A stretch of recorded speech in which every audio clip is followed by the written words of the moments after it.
tardes. Doctor Altamar, buenas tardes. Buenas tardes, casi. Bueno, ya empezó la noche. Buenas tardes. Doctor, buenas tardes. Buenas tardes, ¿cómo están? Buenas noches, doctor. Buenas, ¿cómo les va? Muy bien, gracias. Bueno, me alegra muchísimo. Buenas noches, doctor. Buenas noches. Buenas noches, doctor. Buenas. ¿Cómo vamos? Bien, bien, sí, señor. Bueno. Vamos a iniciar un derecho que es bonito. Es bonito y todos tenemos que ver con ese derecho. Porque todos tenemos que ver con la familia. Todos tenemos una familia. Entonces nos interesa saber qué es eso del derecho de familia.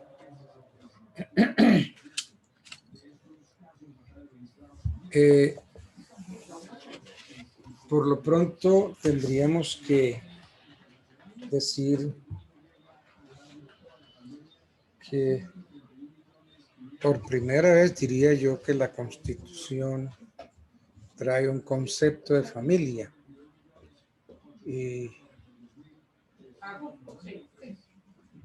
Y la definición, digamos, concepto, definición de familia.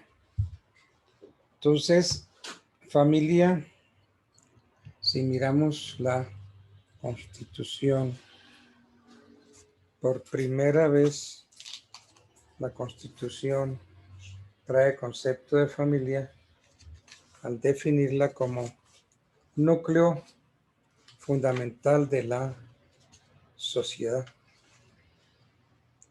Núcleo fundamental de la sociedad.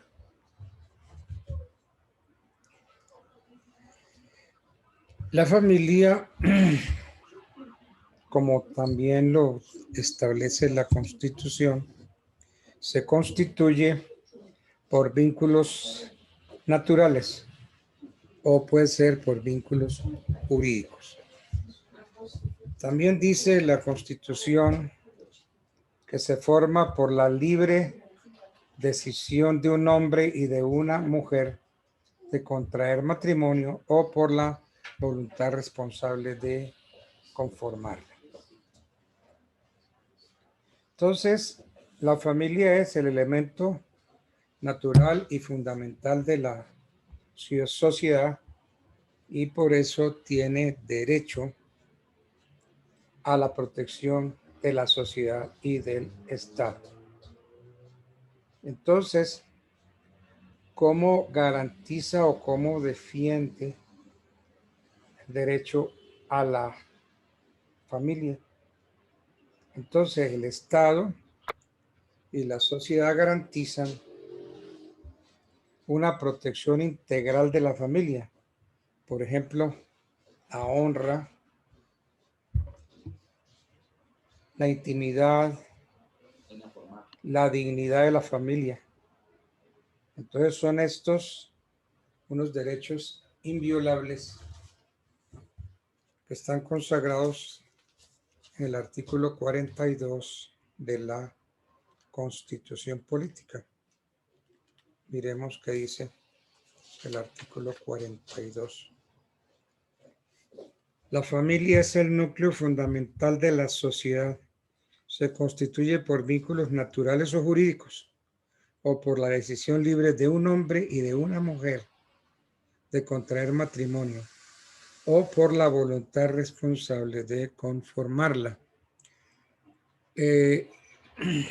Aquí hubo una discusión tremenda sobre la interpretación de este artículo. Porque el artículo 42 nos dice que se constituye por vínculos naturales o jurídicos, ¿ok?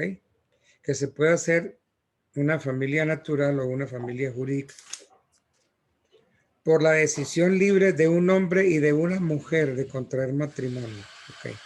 Y viene aquí lo que trajo problemas. Por la voluntad responsable de conformarla. Entonces, hasta ahora se tenía que la familia se constituía en forma natural por la decisión libre de un hombre y de una mujer, o en forma jurídica precisamente por esa decisión libre del hombre y la mujer de volverlo como un contrato. Y después por la voluntad responsable de conformarla. Entonces, todo esto llevó a unas discusiones tremendas de que pues el matrimonio proviene de un matrimonio, la familia proviene de un, digamos, de un contrato, proviene de una forma católica. Dentro de esa forma, que se llaman matrimonios religiosos, están el católico, que se hace ante el párroco de la iglesia, y el cristiano evangélico. Como no se puede celebrar un matrimonio cristiano evangélico así como así.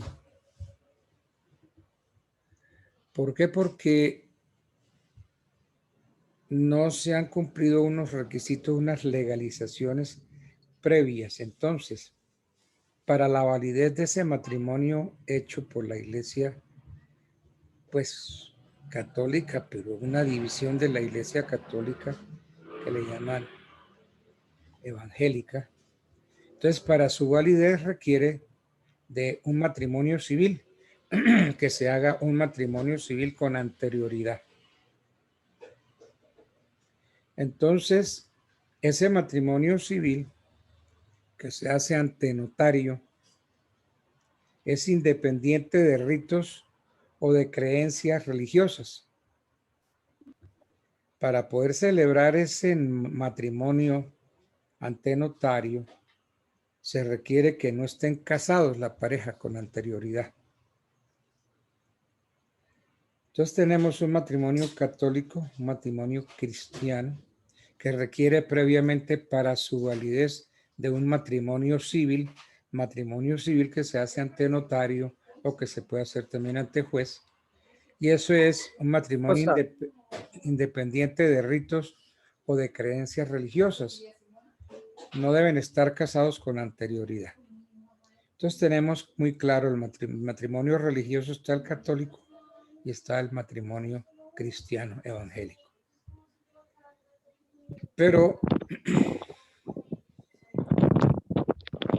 las cosas empezaron a complicarse porque comenzaron las relaciones de parejas igualitarias, 2 hombres, 2 mujeres.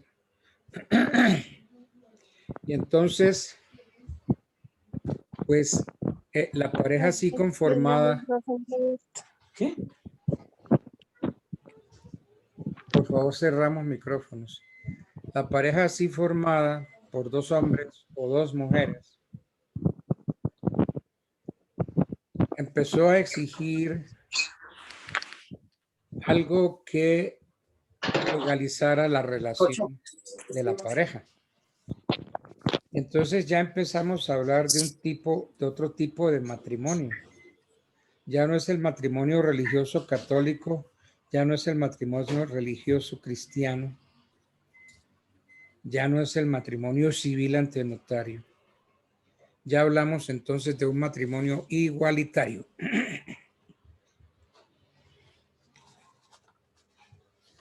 En abril del año 2016, ese matrimonio igualitario, o sea, 2 hombres, 2 mujeres, es aprobado por la Corte Constitucional. Entonces, el matrimonio igualitario es la unión de 2 del mismo sexo. ¿Qué sucedió para poder llegar ahí? que el 26 de julio del año 2011, la Corte Constitucional decidió que no estaba facultada para cambiar leyes que defendieran el matrimonio como la unión de un hombre con otro hombre o de una mujer con otra mujer. Y entonces la Corte le dio al Congreso un término, un periodo de 2 años, o sea, hasta junio del año 2013, para que el Congreso reglamentara esas uniones. Entonces la Corte le dijo al Congreso en un fallo del 26 de julio del año 2011, le dijo, no estamos facultados para cambiar las leyes, esas leyes que defienden el matrimonio como la unión de un hombre y una mujer. No podemos, tenemos que legislar para que se pueda hablar de matrimonio de dos del mismo sexo, o sea, matrimonio igualitario. Entonces la Corte le dio, repito, un periodo de 2 años al Congreso, o sea, hasta junio del año 2013, porque esto lo hizo en julio de 2011, le dio hasta junio de 2013 tiempo para que el Congreso reglamentara esas uniones. Este plazo que le dio la Corte al Congreso no se cumplió, y entonces, como no se cumplió, las parejas del mismo sexo a partir de junio de 2013 comenzaron a celebrar matrimonio. Y entonces, al dejar vencer el Congreso el término de esos 2 años, las parejas del mismo sexo podían acudir ante notario o un juez para el matrimonio. Y tenemos que entonces que el primer matrimonio se celebró el 24 de julio del año 2013. Finalmente, el 28 de abril del año 2016, la Corte Constitucional dictó un fallo legalizando el matrimonio entre dos del mismo sexo. Entonces, a partir de ese fallo del 28 de abril de 2016, el matrimonio de dos del mismo sexo es totalmente válido. Entonces ya tenemos varios tipos de matrimonios. ¿Ven por qué esta materia tiene que ver con todos nosotros? Porque a todos nosotros nos interesa el problema actual.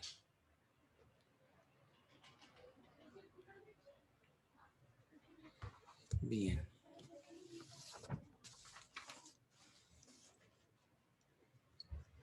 Pero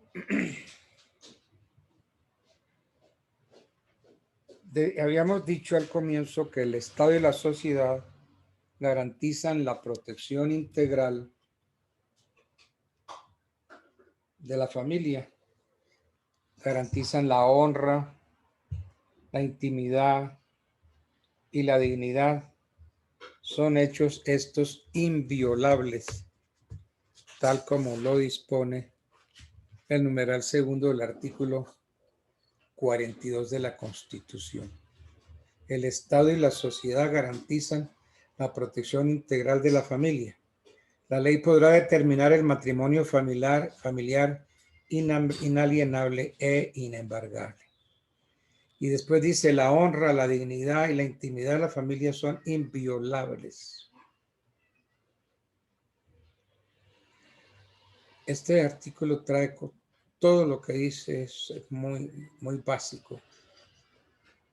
Las relaciones familiares se basan en la igualdad de derechos y deberes de la pareja y en el respeto recíproco en todos sus integrantes.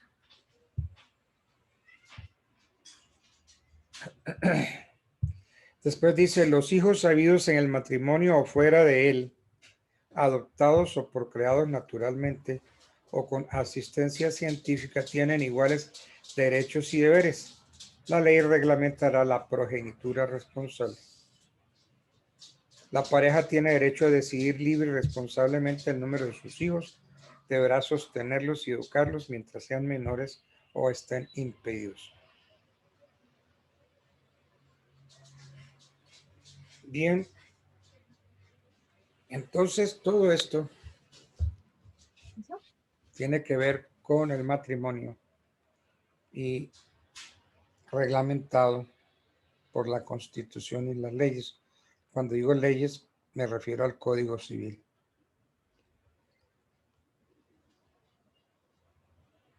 Entonces hay desde el comienzo una evolución de la familia dentro del proceso evolutivo de la sociedad humana y por ende de la familia. Hay dos periodos grandes que se llaman el matriarcado y el patriarcado. En el matriarcado pertenece a la sociedad primitiva, esta época pertenece a la sociedad primitiva, a los periodos del salvajismo y la barbarie. Y entonces se estableció pues el matriarcado.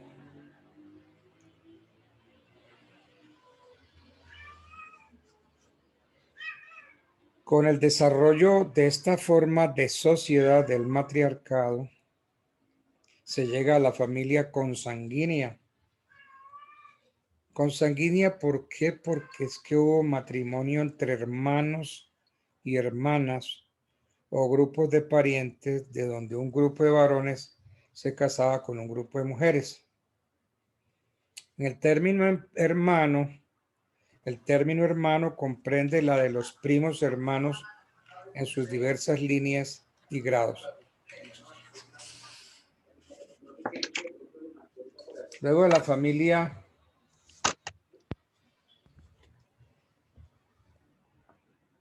viene el patriarcado, que corresponde a la fase superior de la barbarie y la civilización. Y entonces, con el correr de los tiempos, fue perdiendo importancia el matrimonio por grupos y así surge la monogamia. Y aparece entonces una especie de matrimonio que es el matrimonio monogámico.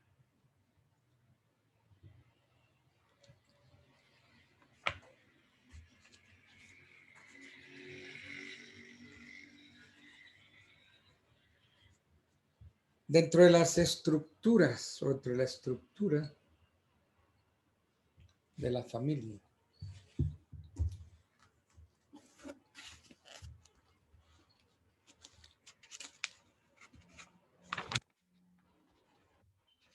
pero tenemos que comenzar diciendo que los derechos constitucionales que tienen que ver con la familia son derechos fundamentales. Fundamentales. ¿Qué es un derecho fundamental? ¿Cómo se caracteriza? Este derecho fundamental se caracteriza por la inalienabilidad,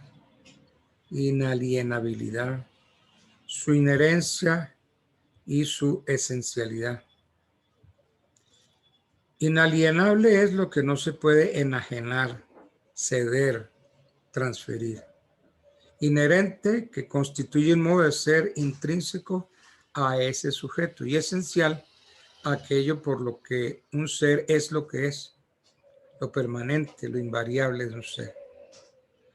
Entonces, un derecho fundamental es aquel que tiene la cualidad de ser inalienable por serle inherente al hombre y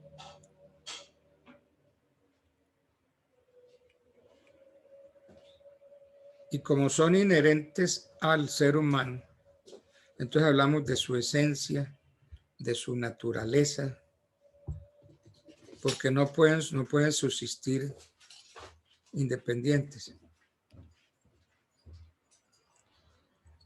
Entonces, se determina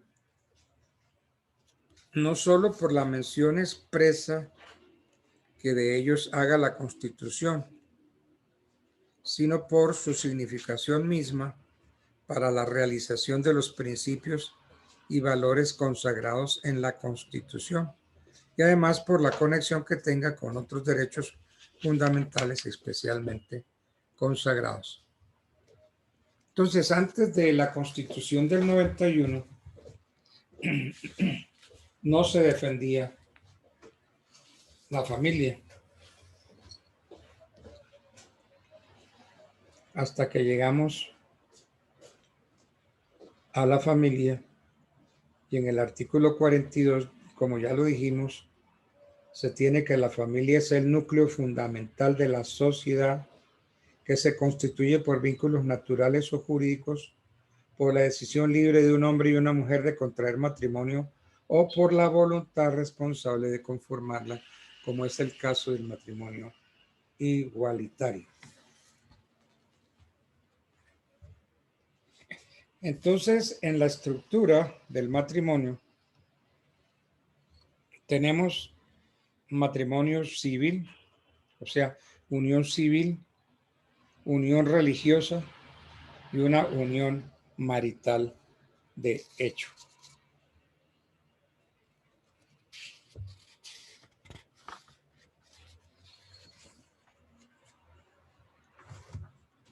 Bueno.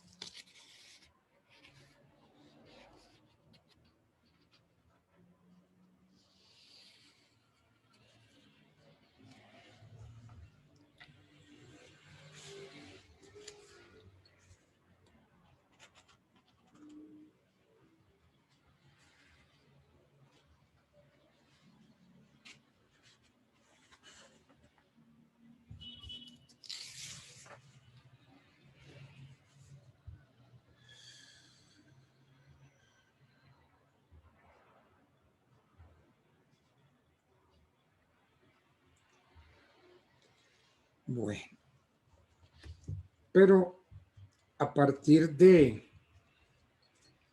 la Constitución del 91, miremos si mal no estoy, el artículo 5.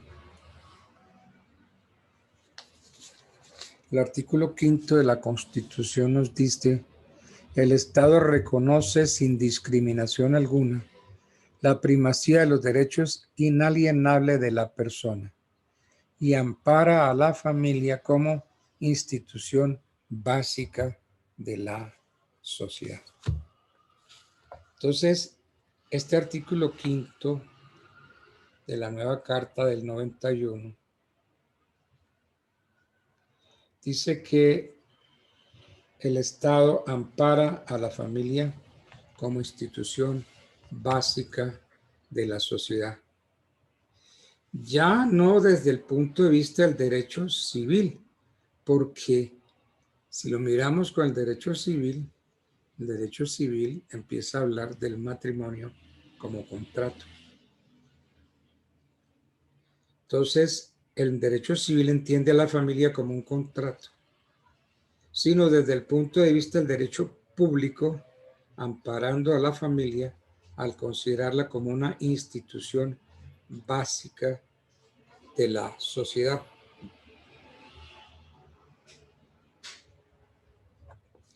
Entonces, ¿dónde empezamos a ubicar el derecho de familia? Diría yo que en la nueva carta El derecho de familia pertenece más al derecho público que al tradicional derecho privado.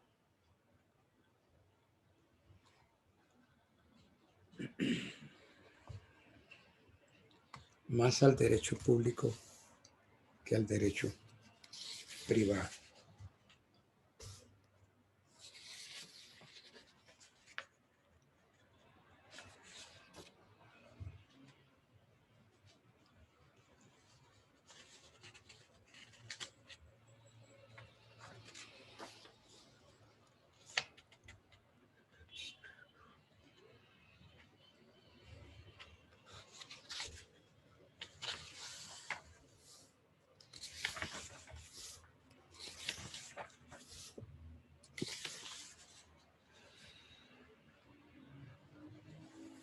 Bueno.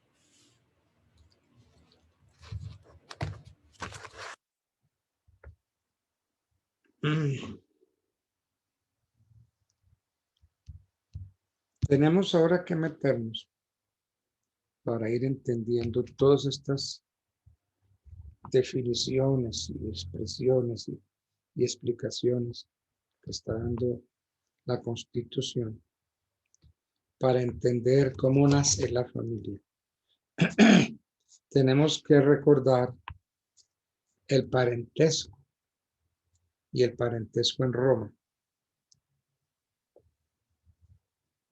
En el derecho romano, como ustedes lo vieron, se distinguen dos conceptos bien definidos con relación a este tema. El llamado parentesco natural o cognaticio. Hablamos de la cognación. La cognación. Entonces, el parentesco natural o cognaticio es el que une las personas dependientes unas de otras en línea recta o descendiente de un autor común o en línea coratelar sin distinción del sexo.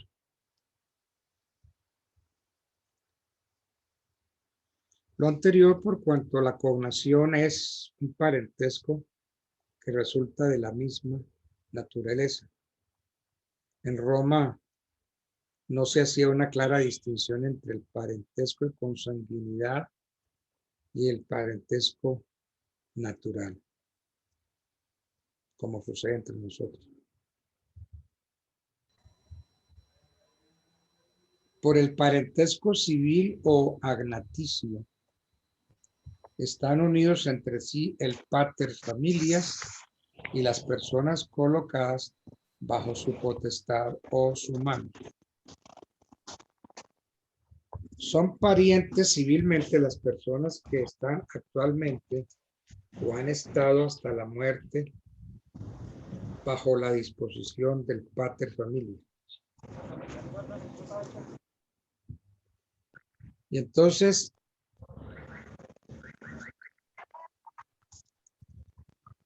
en la legislación colombiana,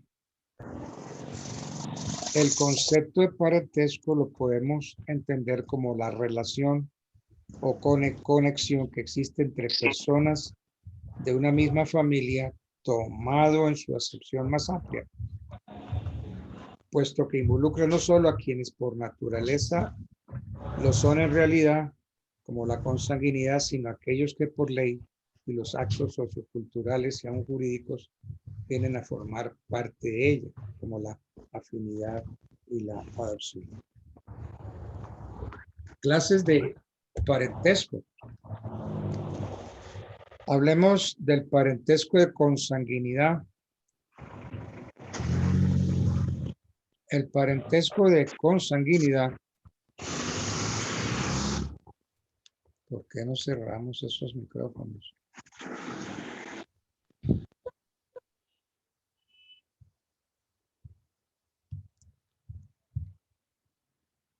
El parentesco de consanguinidad es la relación, la conexión que existe entre personas que descienden unas de otras y descienden de un mismo tronco común. están casi todos unidos por el vínculo de sangre. Y entonces las personas que descienden unas de otras, podemos mirarlas como ascendientes o como descendientes. Los ascendientes corresponden a los padres, de ahí para arriba a los abuelos, a los tatarabuelos. Y los descendientes son el padre, los hijos, los nietos, los padres, los hijos, los abuelos, los nietos, los bisnietos. Entonces se habla de línea ascendente y línea descendente. Otros hablan de personas generantes y personas engendrados. Generantes y engendrados.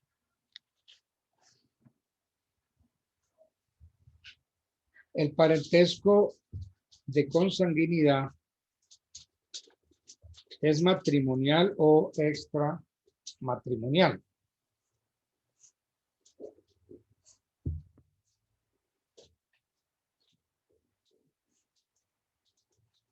El parentesco matrimonial de consanguinidad es aquel en que todas las generaciones de que surgen han sido autorizadas por la ley, por cuanto han tenido origen en el matrimonio.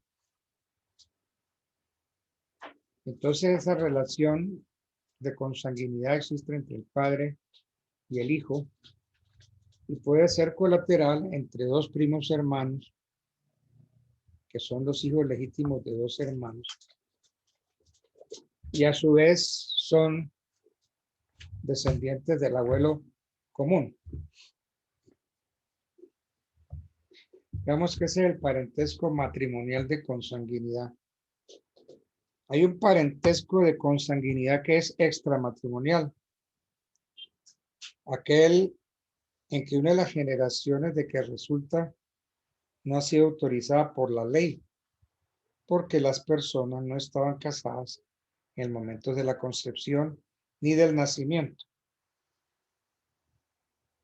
El hijo de mujer soltera tiene respecto de ella la calidad de hijo extramatrimonial por el solo hecho del nacimiento.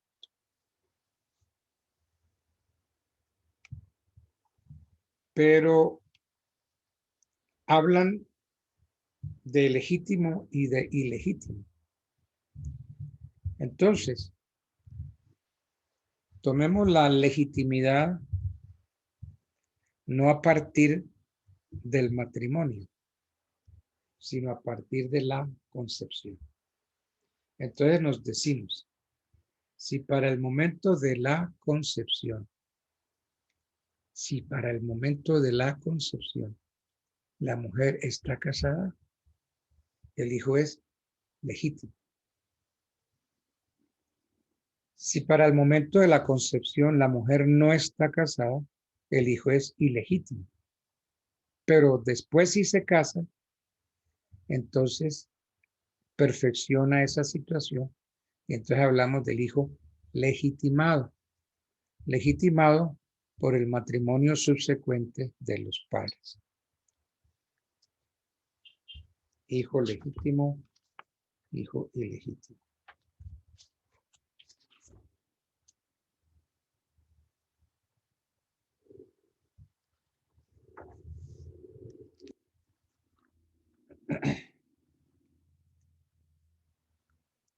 Bien.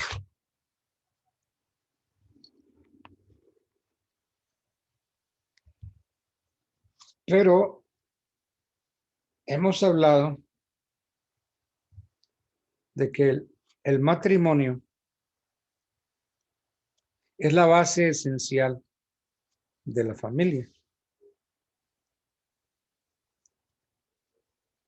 El matrimonio es la base fundamental de la familia, porque así lo tiene el artículo 42 de la Constitución. ¿Qué dice el artículo 42 de la Constitución? La familia es el núcleo fundamental de la sociedad. Se constituye por vínculos naturales o jurídicos por la decisión libre de un hombre y una mujer de contraer matrimonio. Ahí empieza la cosa. Entonces, históricamente se ha considerado el matrimonio como la base esencial de la familia. Es la célula primigenia de la sociedad. En realidad, no existe legislación alguna que no reconozca el matrimonio como base fundamental de la familia. Y así lo tenemos, repito, en el artículo 42. La familia es el núcleo fundamental de la sociedad. Se constituye por la libre decisión de un hombre y una mujer de contraer matrimonio. Entonces es indispensable considerar el matrimonio como base normal y legal de la sociedad.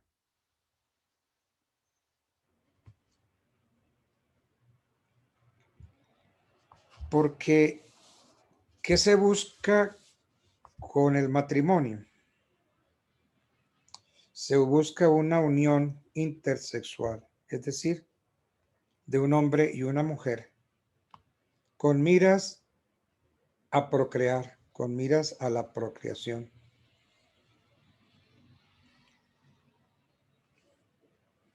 Entonces, el matrimonio trae como consecuencia los hijos.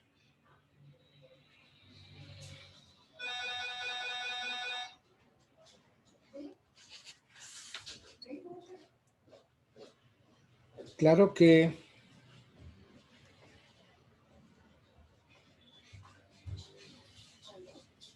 en el derecho canónico se tiene también este concepto de que el matrimonio es un contrato que busca la procreación, pero también se dice que es un remedio contra la concupiscencia, porque la Iglesia solamente acepta las relaciones sexuales entre parejas. Entonces, el matrimonio así es una verdadera institución porque la ley establece todos los requisitos para la celebración de forma y de fondo, sino que establece normas para el desarrollo de esa relación.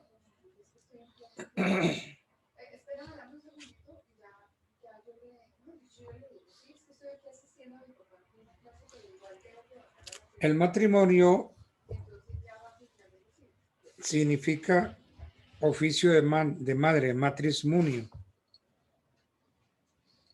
Y entonces se suele definir como la unión perpetua de un solo hombre y una sola mujer en orden a la procreación y perfección de la especie.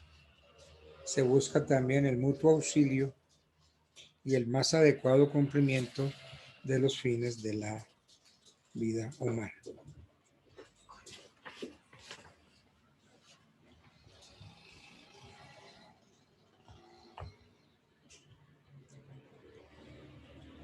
Pero no solamente hay que mirar el matrimonio como un contrato.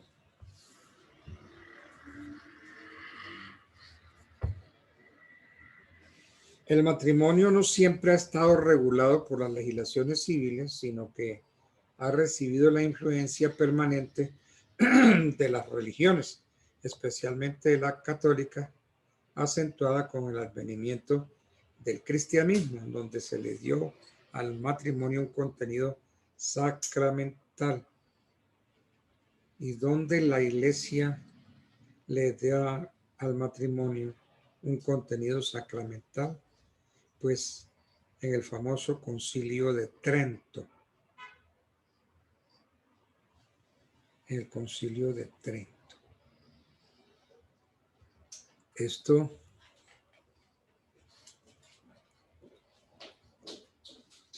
viéndolo así, pues el matrimonio para la iglesia, más que un matrimonio, es un sacramento.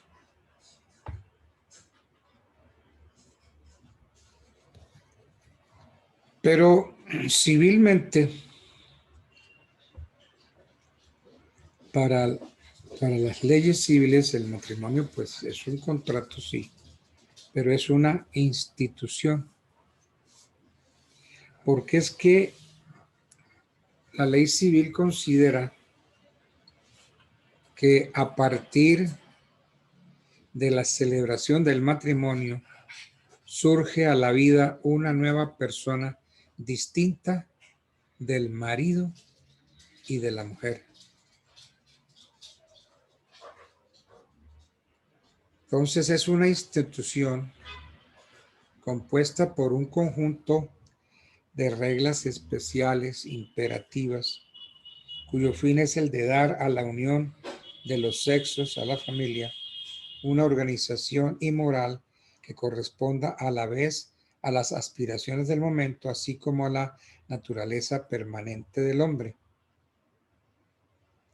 Entonces, todo esto porque el contrato se caracteriza tanto porque las partes, si bien con ciertas limitaciones, son libres de reglamentar sus efectos, cuanto por su vida efímera y fugaz, son características que de por sí no están en el matrimonio, el cual entra a regir una situación permanente y donde las partes nada pueden hacer ante la voluntad del legislador, que hasta en sus más mínimos detalles reglamentó los efectos. Por eso entonces que el matrimonio es una institución. Las leyes establecen y regulan el derecho de contraer matrimonio. Fijan los derechos y obligaciones entre cónyuges y la manera como estos pueden celebrar dicho matrimonio, es decir, que determina la naturaleza de la unión, precisa sus caracteres, normatiza los derechos y obligaciones entre los padres y los hijos.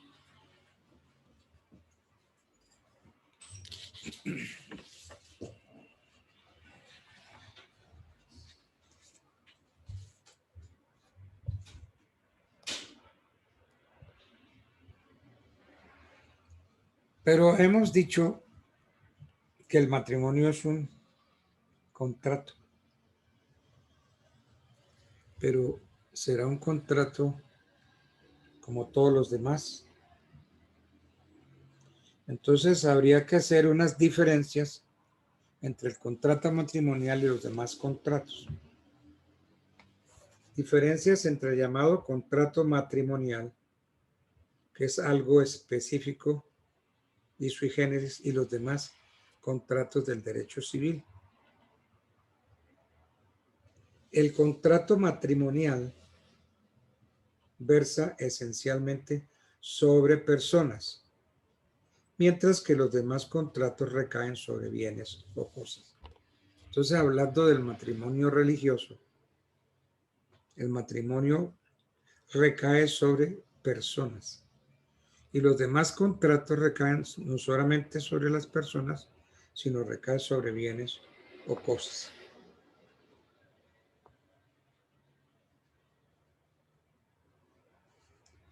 Bueno. Entonces,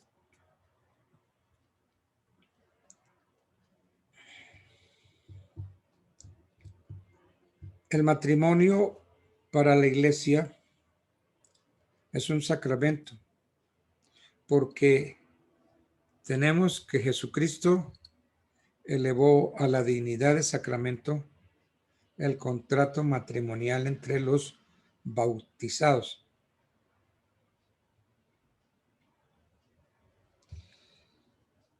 Entonces, pensemos, ¿se puede disolver un matrimonio católico, porque si el matrimonio católico es sacramento, podemos disolverlo. Entonces, las disposiciones canónicas nunca se refieren a la inexistencia, perdón, a declarar inexistente, por ejemplo, un matrimonio. No pueden desaparecer el sacramento. Entonces, el sacramento no desaparece, según el canon 1012. Entonces, ¿qué es lo que desaparece? El contrato. Entonces, ¿qué es lo que busca la Iglesia con los procesos de nulidad de matrimonios católicos? Lo que busca es que se declare inexistente el contrato, no el sacramento. Porque vuelvo y repito, el sacramento no desaparece. Entonces lo que se declara inexistente es el contrato. Y al no haber contrato, no hay sacramento. Por eso el éxito, cuando ustedes lleven algún caso en la curia, no ataquen nunca el sacramento. Ataquen siempre al contrato. Porque es que el sacramento no desaparece. En cambio, presente una demanda a demostrar que no pudo haber contrato, que no existió, que se declare nulo el contrato, que se declare inexistente. Porque si no hay contrato, no hay sacramento. No hay sacramento. Buenas noches, doctor. Buenas noches, sí. ¿Le puedo hacer una pregunta Pero claro que sí, cómo no. con respecto a lo que está explicando, doctor? Muy interesante. Sería tan amable, ya usted lo dijo, pero no alcancé a tomar el apunte, qué pena con usted. Cuando estaba hablando referente a lo que está explicando ahora, doctor, atacar el contrato para el proceso de nulidad de matrimonio católico. Y usted dijo pero se me olvidó apuntar, o sea, ¿cómo se llama? La base jurídica, Sí que, el derecho canónico. Si es tan amable, usted lo estaba explicando. El artículo, algo así, si es tan amable, doctor. a ver, pues yo dije tantas cosas. Dije que el matrimonio religioso es el que se celebra ante un ministro o funcionario de la iglesia. Generalmente es el cura párroco. Y se ajusta a los cánones o los ritos inherentes a la misma religión católica. Entonces, hay que distinguir el matrimonio puramente religioso del matrimonio civil. Porque es que dijimos que fue Jesús quien elevó a la dignidad de sacramento el mismo contrato matrimonial. Entonces, en el Concilio de Trento se dijo que el matrimonio católico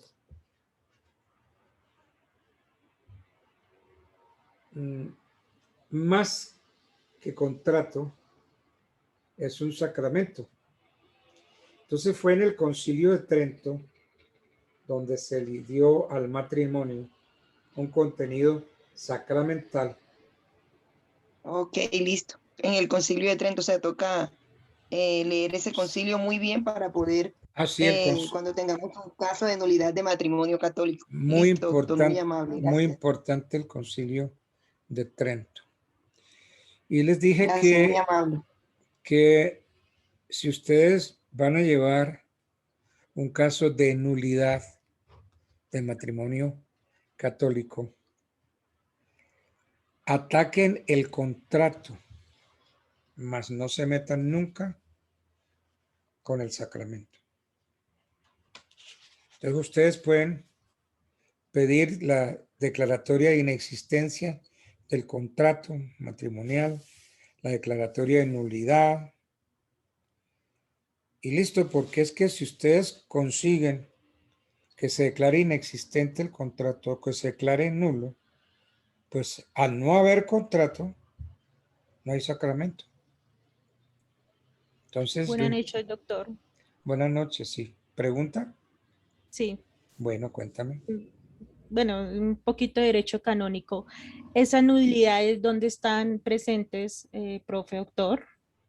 Pues más o menos las tengo que por infidelidad, porque pues la mujer no pudo tener hijos con esa pareja, pero en sí, ¿dónde están para yo poder hacer ese proceso?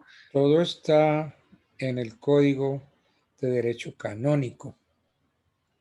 Ahí hay que buscar las causales de nulidad del contrato. Muchas gracias, doctor. Sí, ahí encontramos todo eso. Porque es que las propiedades esenciales del matrimonio sacramental para la Iglesia son la unidad y la indisolubilidad del vínculo matrimonial de conformidad con el Canon 1013. Propiedades esenciales del matrimonio sacramental, repito, la unidad y la indisolubilidad del vínculo matrimonial.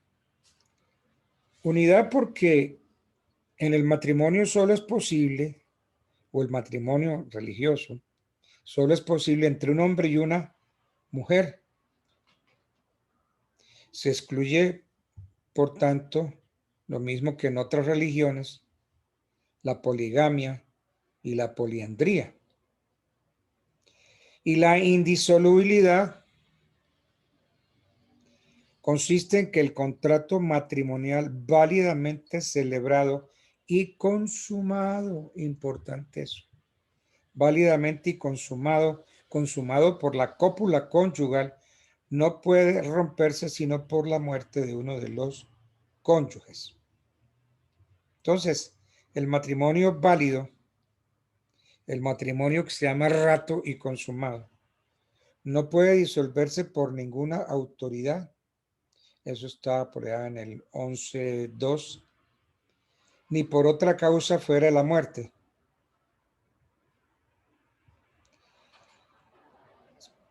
Dije yo matrimonio válido, rato y consumado. ¿Qué se llama matrimonio rato? Se llama matrimonio rato el celebrado sacramentalmente por los bautizados, de acuerdo con los ritos católicos y según las leyes divinas. Matrimonio rato, ahí no ha habido cópula. Cuando se habla de matrimonio rato, no ha sido consumado por la cópula conyugal. Cuando ya la pareja tiene relaciones, entonces hablamos de matrimonio consumado. ¿Ok?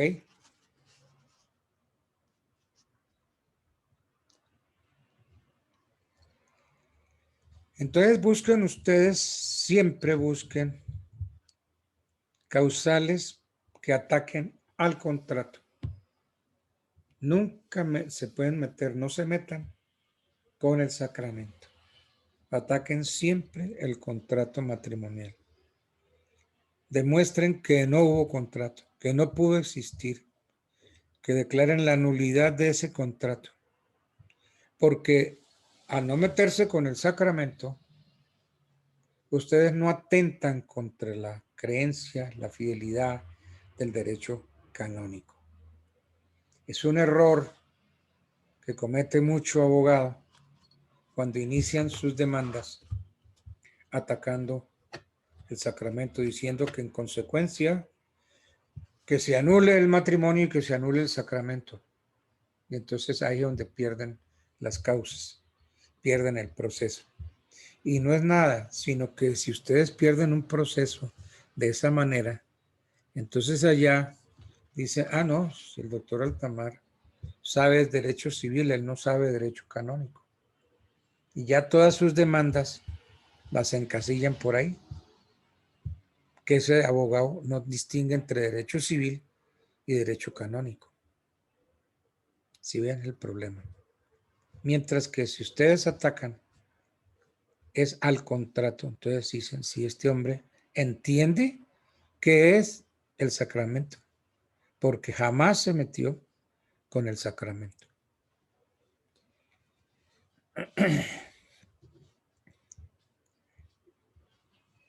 Si yo necesito, vamos a suponer que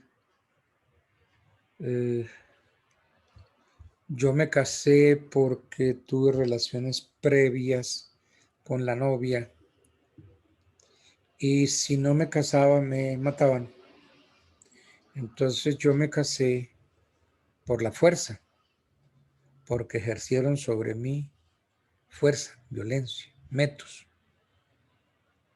Entonces, en esas condiciones, dirijan su demanda para demostrar que el contrato matrimonial en su comienzo estuvo viciado. Y entonces presenten todas sus pruebas para demostrar que ese matrimonio se hizo fue por la fuerza y que por ende entonces no pudo nacer el contrato y que entonces ustedes piden que se anule ese contrato. Y al anularse el contrato, los mismos jueces de la curia dicen, bueno, como se anuló el contrato, no hubo contrato, pues nunca nació el matrimonio. Entonces vamos a anular el contrato. Vamos a anularlo. En el derecho canónico se requieren dos sentencias favorables en el mismo sentido. No que se acojan las dos sentencias a los mismos hechos. No, porque usted presenta su demanda de nulidad de matrimonio católico y entonces el primer tribunal puede entender que su matrimonio se hizo por la fuerza que se ejerció, fuerza o violencia.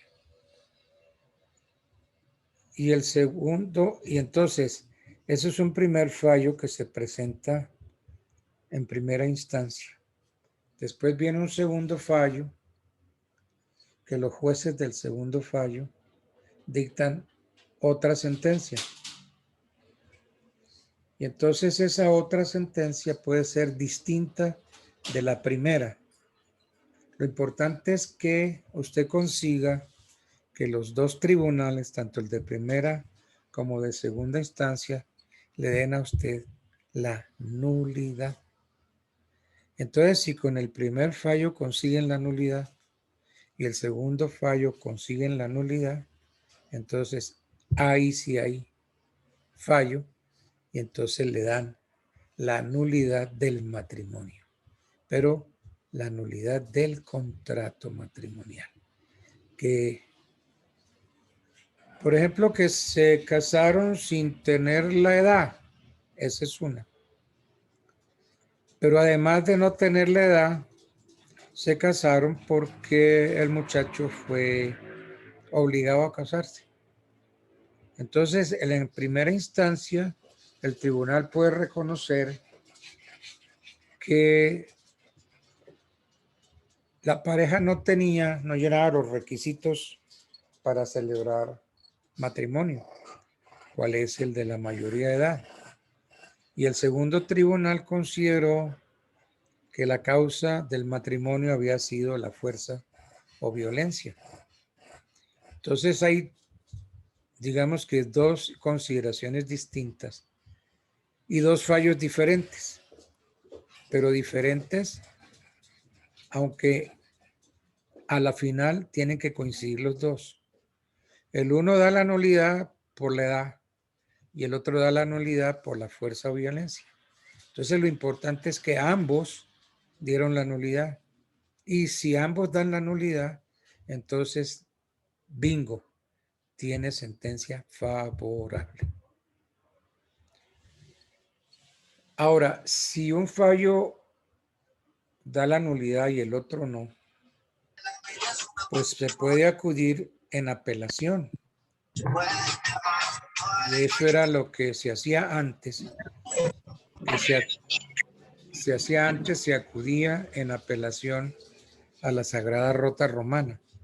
Y por eso los procesos eran carísimos, porque usted tenía que pensar en viajar a Italia, el costo del vuelo, el costo del hotel, y llegar allá con dólares o con euros para pagarle al abogado para que sustentara el recurso de apelación contra el fallo de primera instancia. Entonces eso hacía carísimo el proceso eclesiástico. Ya eso se acabó, ya sí se lleva a la segunda instancia, se lleva aquí en Colombia. Ya la cosa es distinta. Entonces esos dos procesos que se llevan por la apelación que usted hizo. Y si usted consigue que las dos sentencias coincidan, porque la una va a dar la nulidad por fuerza o violencia y la otra va a dar la nulidad por la edad de los cónyuges.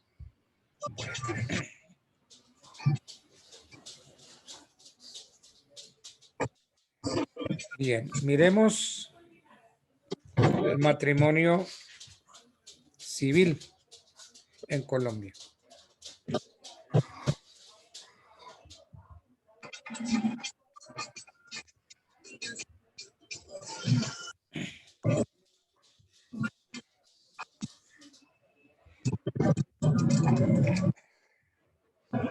¿Por qué no me cierran esos micrófonos? Oigo una cantidad de ruidos.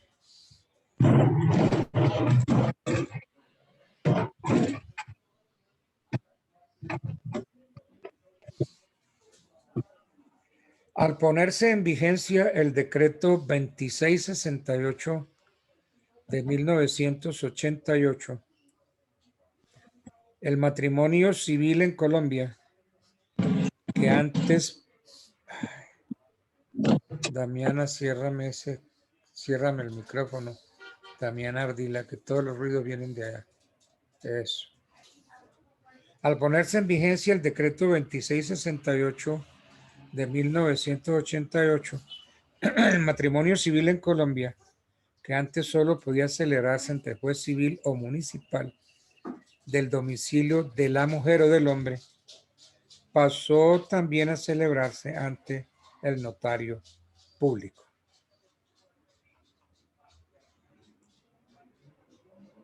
Entonces, hoy podemos celebrar matrimonio civil ante el notario público.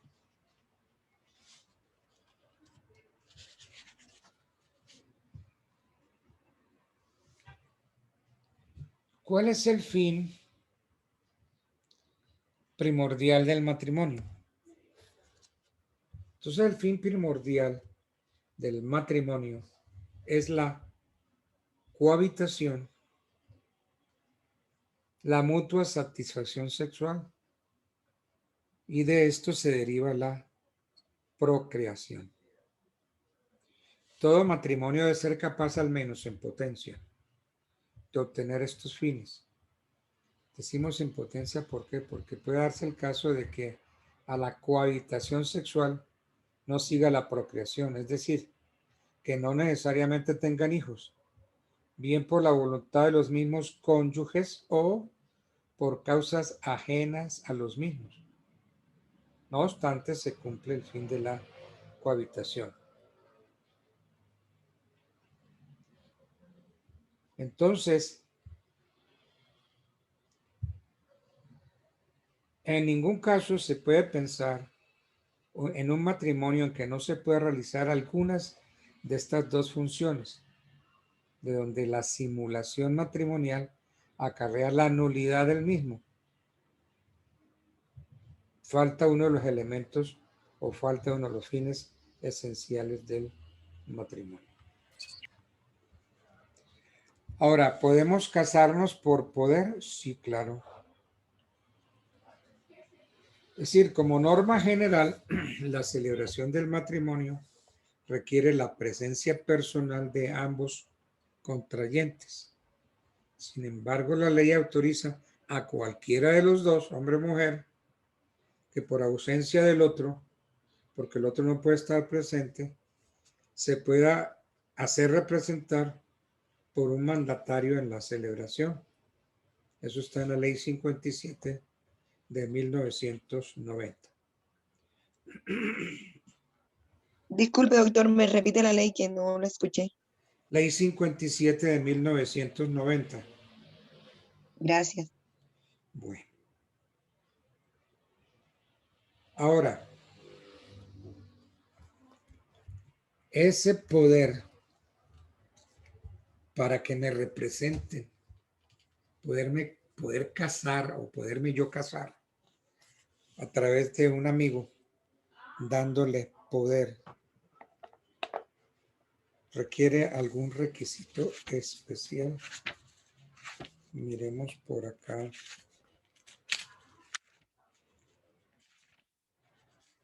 Busquemos Código Civil. A ver si encontramos artículo 2149.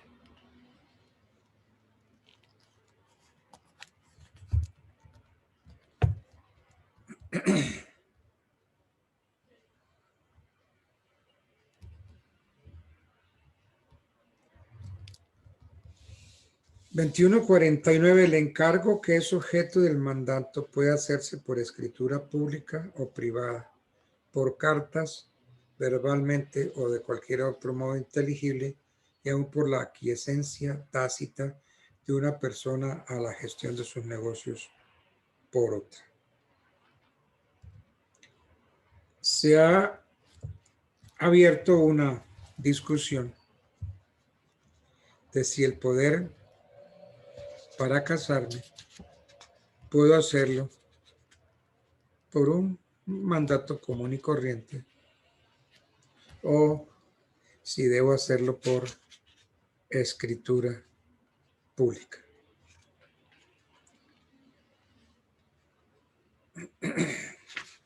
Generalmente, el poder para representar a alguien en un matrimonio debe hacerse por escritura pública. Hay quienes dicen que no se necesita.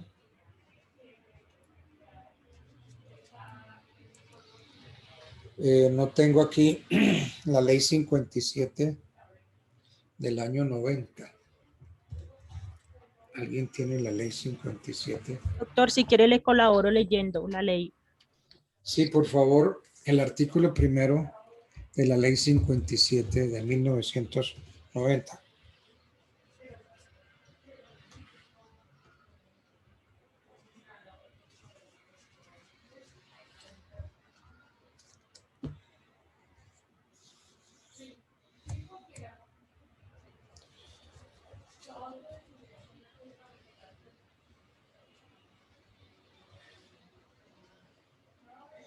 Porque es que yo sigo la idea de que el poder para el mandatario es solemne y debe otorgarse por escritura pública. Doctor, ya. Sí, Artículo 1. Puede contraerse el matrimonio no solo estando presente ambos contrayentes, sino también por apoderado especial constituido ante notario público por el contrayente que se encuentre ausente, debiéndose mencionar en el poder el nombre del varón o la mujer con quien ha de celebrarse el matrimonio. El poder es revocable, pero la revocación no surtirá efectos si no es notificada al otro contrayente antes de celebrar el matrimonio. Entonces me quiere otra vez leer el comienzo, que ahí está el secretico. Puede contraerse el matrimonio no solo estando presente ambos contrayentes, sino también por apoderado especial, constituido ante notario público. Ahí. Repítame por apoderado especial, ¿qué? Constituido ante notario público. Pero antecitos para tener la frase completa. Ambos contrayentes, sino también por apoderado especial. Sino también por apoderado especial, ¿constituido qué? Constituido ante notario público. Listo. Entonces usted va a constituir un poder ante notario. ¿Cómo lo constituye? Por escritura pública. ¿Sí ve? Ahí está el quid de la cosa. Porque es que hay muchos que dicen que para celebrar matrimonio representando a otro, simplemente necesita un poder. Sí. Y de entre los que hemos estudiado estas materias, llegamos a la conclusión de que sí. Usted necesita un poder para poder representar a su amigo o amiga y celebrarle el matrimonio civil. Pero un poder normal y común y corriente, no. Según se desprende de la ley 57 del 90, artículo primero, esa interpretación es muy clarita. Hay que hacer ese poder ante notario público. ¿Sí les queda claro ese punto? Señor. Léamelo otra vez, Sí, por doctor. favor. Señor. Sí, señor. Léamelo, por favor, otra vez el artículo primero de la ley 57.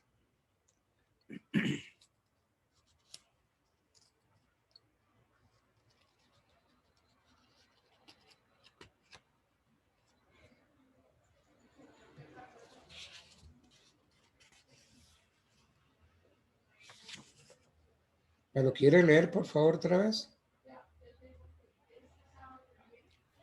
Yo, profe, es que se Sí. escuchó intercortado.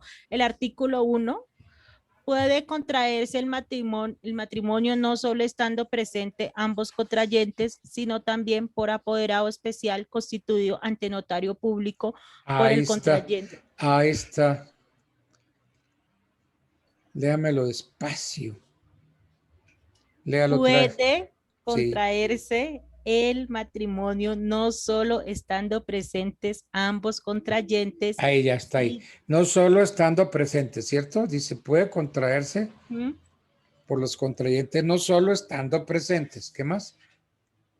Sino también por apoderado especial constituido ante notario público. Eso, sino también ante apoderado especial constituido ante notario público, o sea, escritura pública.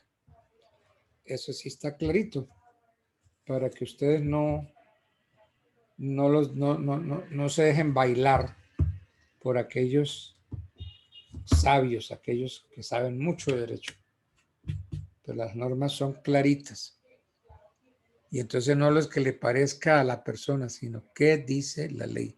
Y ahí estamos interpretando la ley. ¿Qué dice? Es muy clarito. Ante notario público. Bueno.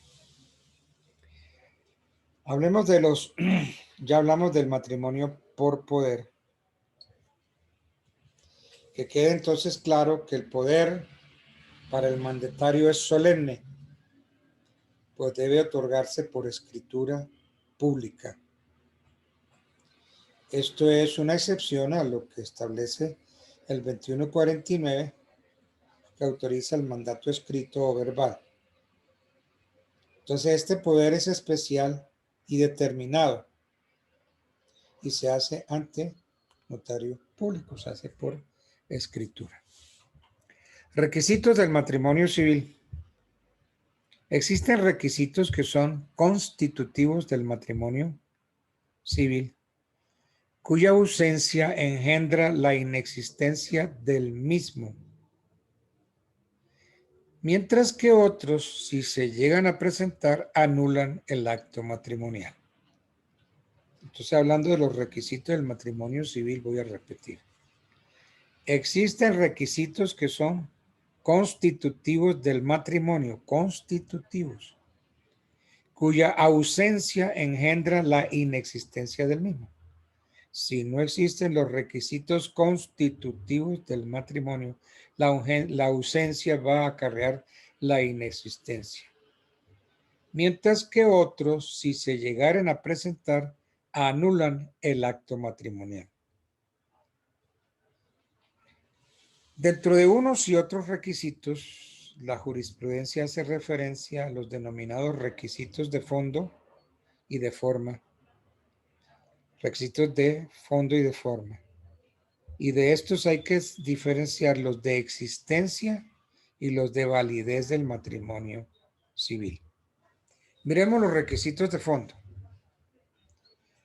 Requisitos de fondo son los que se refieren a las cualidades que deben reunir los contrayentes en sí mismo y de acuerdo a sus efectos se clasifican en positivos y en negativos.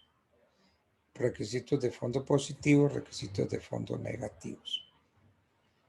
Requisitos de fondo positivos se refieren a las verdaderas cualidades que deben existir en los contrayentes para que pueda surgir a la vida jurídica el matrimonio. ¿Cuáles son esos requisitos? ¿Cuáles son esas verdaderas cualidades? Son la diferencia de sexo, la pubertad, el consentimiento de ciertas personas. Esos son requisitos de fondo positivos. Requisitos de fondo negativos son los impedimentos dentro de los cuales no es permitido celebrar válidamente el matrimonio. Y en caso de que existan son la existencia de un matrimonio anterior válido. Si hay un matrimonio anterior válido, pues el segundo no tiene ninguna validez. Son requisitos de fondo negativo. El parentesco en grado prohibido.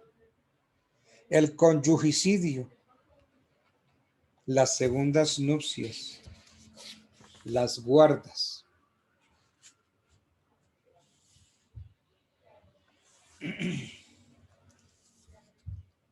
Vamos a ver los requisitos de forma de los matrimonios ante los jueces.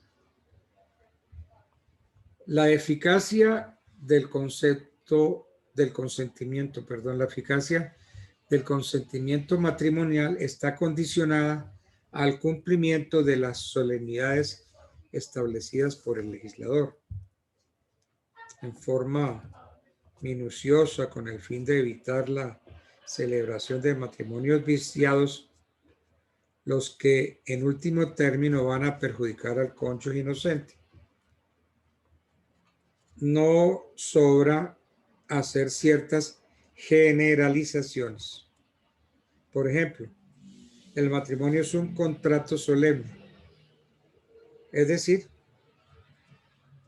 su celebración está sujeta a ciertas formalidades especiales, como decretos como artículo 113 del Código Civil y 1500 del Código Civil. Decreto 2668 del año 88 y decreto 1556 del 89. De estas formalidades, unas son anteriores, otras coetáneas y otras posteriores a la celebración. Quienes desean contraer matrimonio deben presentarse ante el juez en forma personal y manifestar verbalmente o por escrito su propósito. Si lo hacen por escrito, deben expresar en el memorial respectivo los nombres, los apellidos, las edades, las vecindades de ambos, el lugar de su domicilio, el lugar de nacimiento, el estado civil, los nombres de los padres. Y si son legítimos extramatrimoniales o adoptivos, o el nombre de los curadores. Es decir, hay que hablar de todo esto si son legítimos o si son extramatrimoniales. Entonces los interesados se presentan y formulan verbalmente la petición. Esa solicitud debe constar en un acta, se debe levantar un acta en que se consignan estos datos que hemos dado.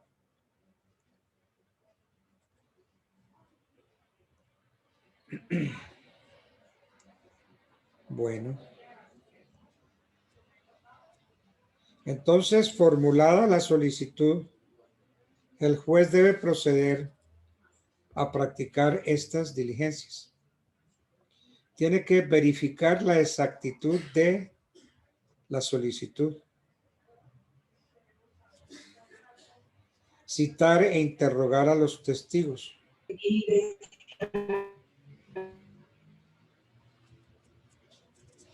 fijar el edicto por 15 días anunciando la solicitud de celebrar matrimonio. Se eleva la solicitud al juez competente. Dice, miremos, a ver, artículo. Ay, este código es muy pesado. Artículo 128.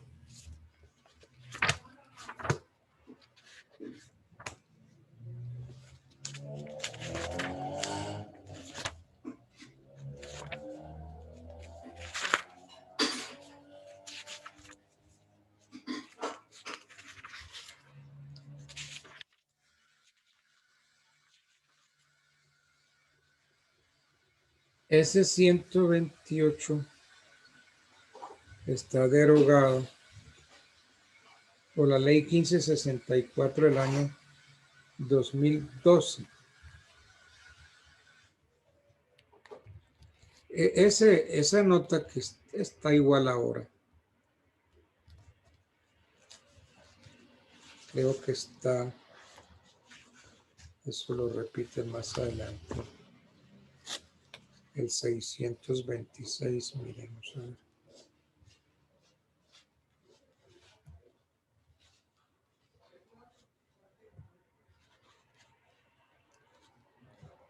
Ay, María.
Tengo un código lleno de...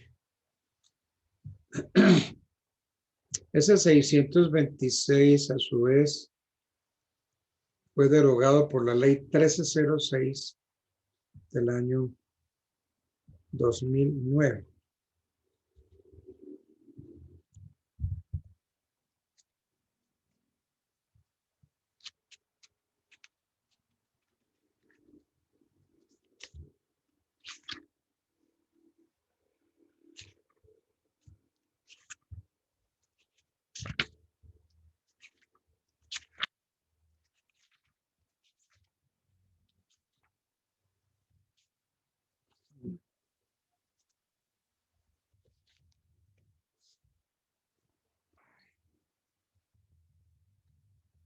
Sí, artículo código tan grande. Bueno. Entonces, la eficacia del consentimiento matrimonial está condicionada al cumplimiento de las solemnidades establecidas por el legislador. Dentro de esas solemnidades, habíamos alcanzado a decir, está la de que es un contrato solemne y que está sujeta a ciertas formalidades especiales como las contempladas en el artículo 113 y 1500 del Código Civil. Quienes desean contraer matrimonio deben presentarse ante el juez en forma personal y allí le manifiestan verbalmente o por escrito su intención, su propósito. Si lo hacen por escrito, deben expresar en el memorial respectivo sus nombres, apellidos, sus edades, las vecindades, el lugar de su domicilio, el nacimiento, su estado civil, el nombre de los padres, etcétera, etcétera. Pero si los interesados presentan y formulan verbalmente la petición, entonces con esta petición verbal se debe levantar un acta en que se consignan los datos que arriba mencionábamos.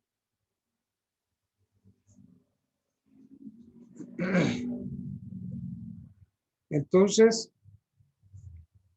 el juez debe proceder, después de que se haga eso, tiene que verificar todos los datos de la solicitud, verificar la exactitud de la solicitud. Debe obtener el consentimiento de las personas indicadas.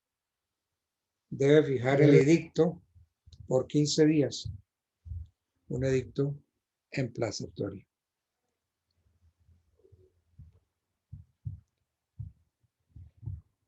Bueno. A renglón seguido, pues si está el escrito bien, y si no, si se hace verbalmente, entonces dijimos que hay que sentar un acta. Entonces, ¿qué tiene que hacer el juez? Interrogar a los testigos. El juez interroga a los testigos acerca de las cualidades requeridas a los contrayentes. Para este efecto les lee el artículo 140 y los examinará también sobre los demás hechos que crea necesarios para ilustrar su juicio.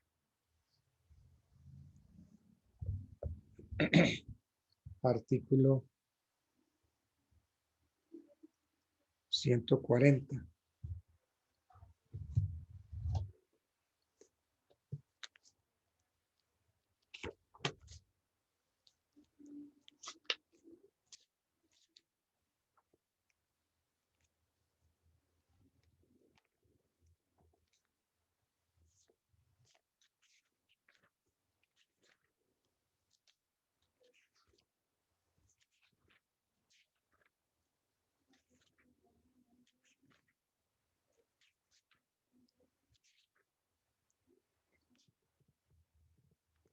Causales de nulidad 140.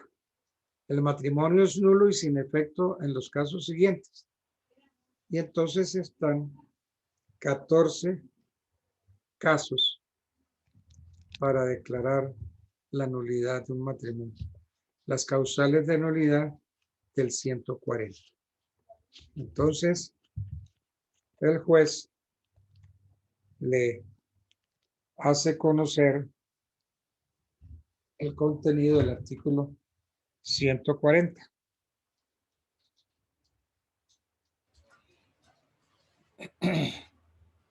Ahora, si son menores de edad, pues hay que conseguir el permiso de los padres. Entonces el juez debe practicar todas las diligencias necesarias para obtener el consentimiento de los padres. Puede ser ascendientes o curadores. para celebrar el matrimonio civil válidamente. Entonces, hecho esto, se efectúan unas publicaciones mediante un edicto emplazatorio.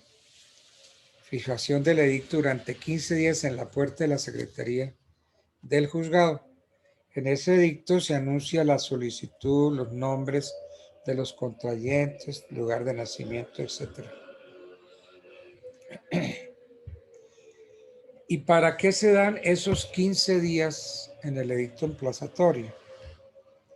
Se da para que se puedan presentar opositores, para que pueda haber oposición.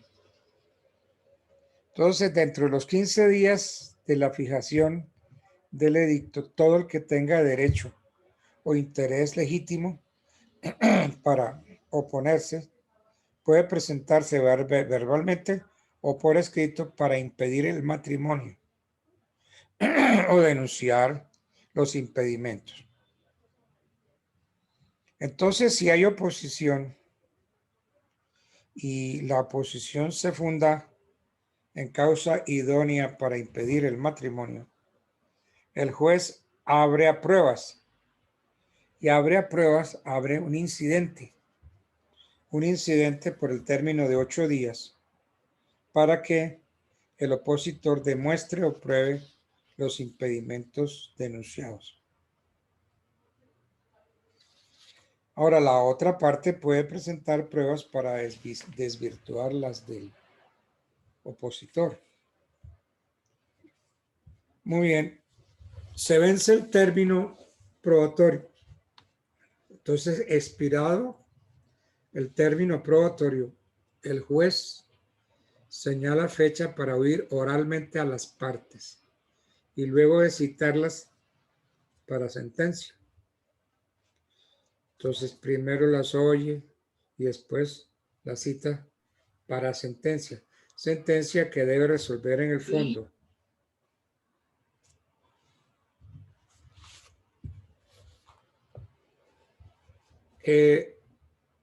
Si hay oposición respecto de la sentencia de oposición y las demás resoluciones que el juez dicte en el juicio, nuestro código dispone que son apelables ante el inmediato superior jerárquico, quien procederá, como en las demandas ordinarias, se pronuncia en segunda instancia sobre ese recurso que se presenta con la sentencia de oposición. Bueno.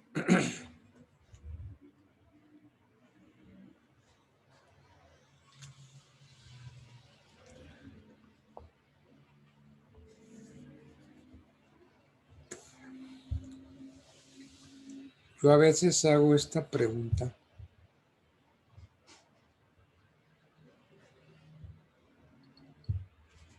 ¿Qué papel juega el juez en un matrimonio?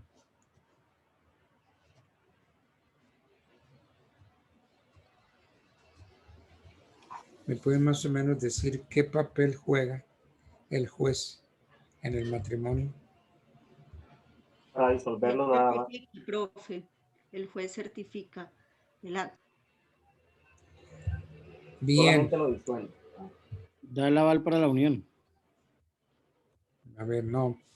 Me gustó más la primera respuesta que me estaban dando. El certificado simplemente es un testigo. Exactamente.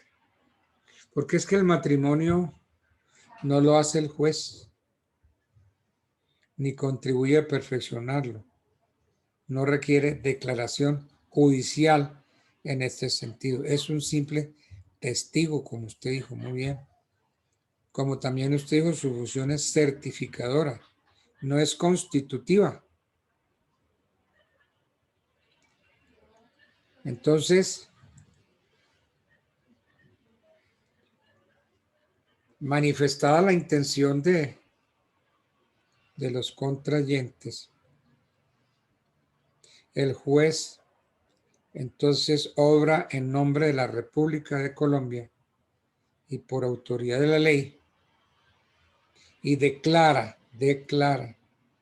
que fulano y sutana quedan unidos en legítimo matrimonio civil con la igualdad de derechos y obligaciones que la ley le otorga. Entonces, de eso sí se levanta un acta. El acta la firma el juez, los contrayentes, los testigos y el secretario.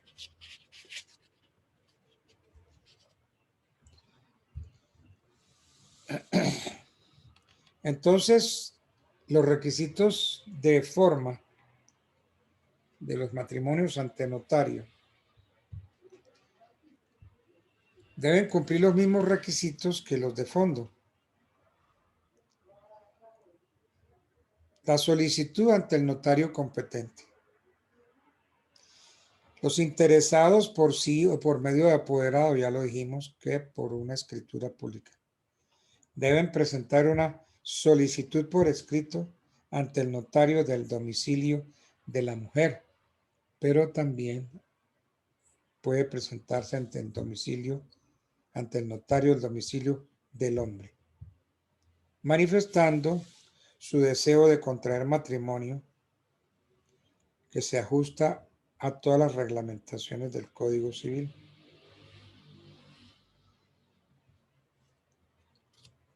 Bueno.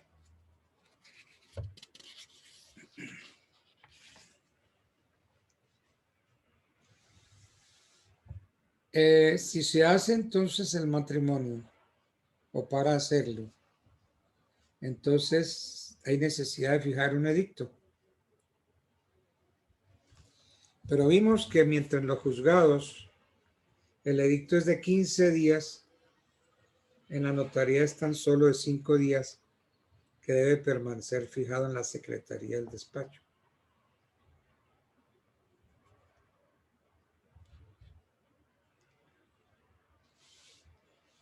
En el matrimonio ante notario no hay una verdadera audiencia como sí sucede en los matrimonios ante los jueces civiles municipales, sino que desfijado el edicto, el notario cita a los contrayentes para determinado día, en cuya fecha el funcionario interrogará a los contrayentes. Y entonces se ordena la escritura. Autorizada la escritura, se procede a efectuar la inscripción del matrimonio en el registro civil.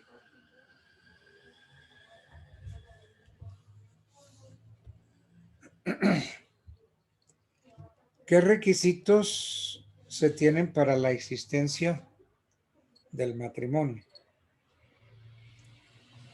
Para la existencia del matrimonio es necesario que concurran los siguientes requisitos. Perdón, yo voy a buscar algo.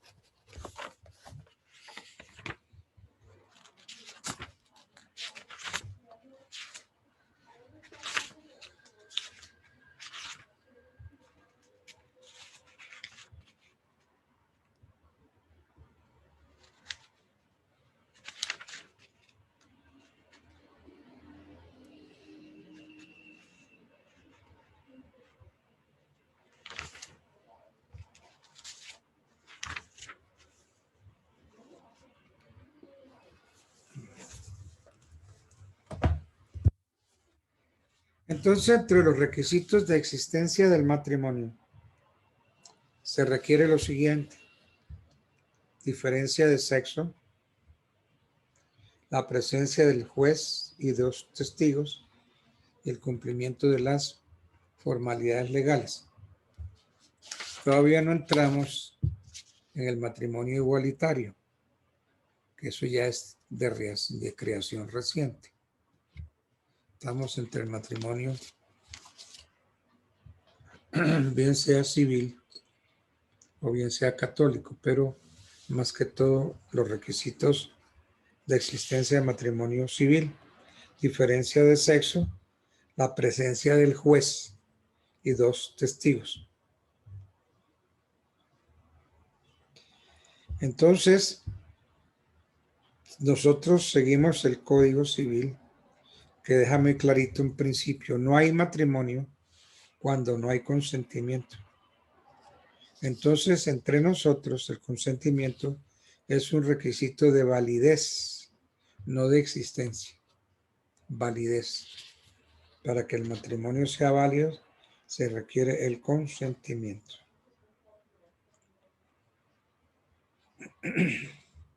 Entonces, ¿cuáles son los requisitos esenciales? Diferencia de sexo, la presencia del juez y 2 testigos, el cumplimiento de las formalidades. Ahora, si falta un elemento esencial, tenemos que nos lleva a la inexistencia del matrimonio.